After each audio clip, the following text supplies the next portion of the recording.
Jinkies, everybody. It's Dianne Pearce from Current Words Publishing with our every other week feature.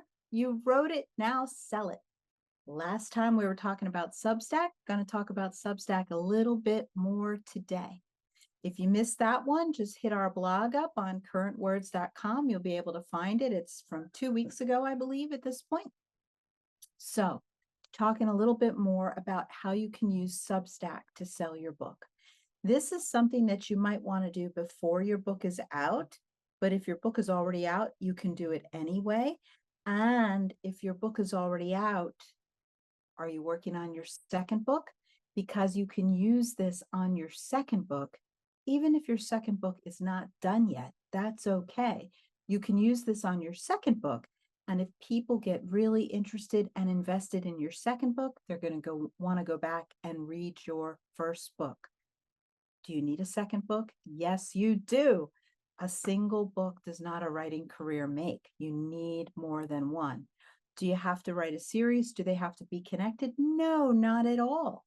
Tom Robbins is my favorite author. None of his books are connected to each other.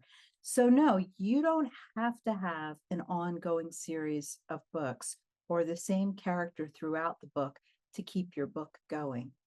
If you need help getting started on your second book, or if you need help finishing your first or second book, you can hook up with me. I do book coaching. I do the impossible, which is make people finish their books when they want to, but they can't. But aside from all that, let's talk about Substack, okay? So turn your Substack into a place to hang out with you. You can do lots of different things there to make it an interesting place for people to hang out. Instead of just saying, I wrote a book, please buy my book. I have a book. Can you buy my book? You don't want to do that. You can say, when I was writing this book, this was my playlist on Spotify. Or while I'm writing my next book, these are the songs that are inspiring me. You can say, 10 days of backstory and do 10 posts where you tell a story about how you got the idea to write your book or about how you got the idea for the characters. One thing that a lot of people who want to be writers get hung up on is, how did you choose the name for your characters? So you could talk about that, right? That could be a post. How did you come up with your names?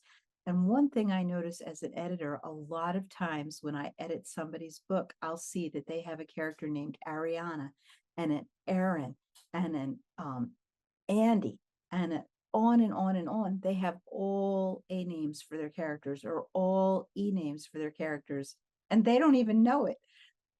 Could be that they particularly like those names. When I was growing up, my next door neighbors all were named Jays, Joan, Joseph, Janet.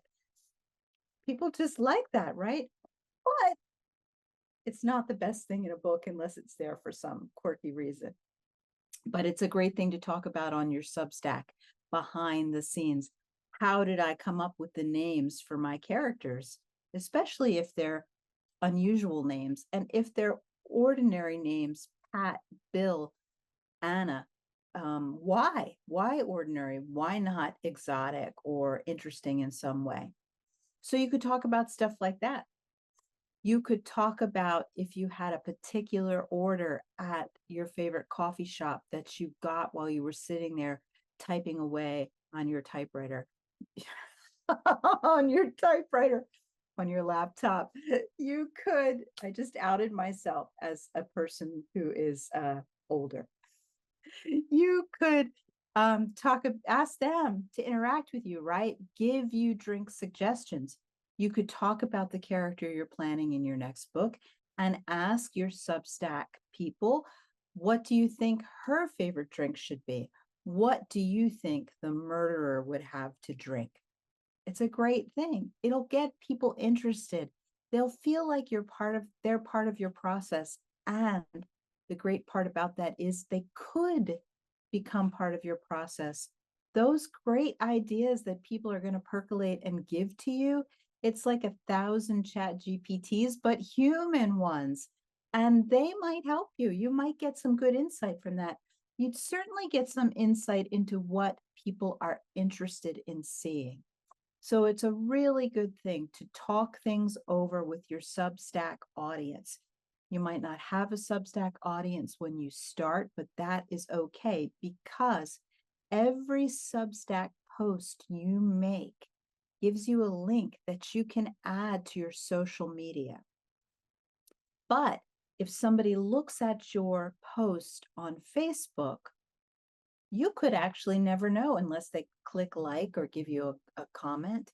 But on Substack, they are going to become part of your audience, which is what you want. You want to grow an audience that is your audience. And then you don't want to spam them constantly, right? You want to be respectful to them. You want to include them in your process, but not just look at them as income, okay?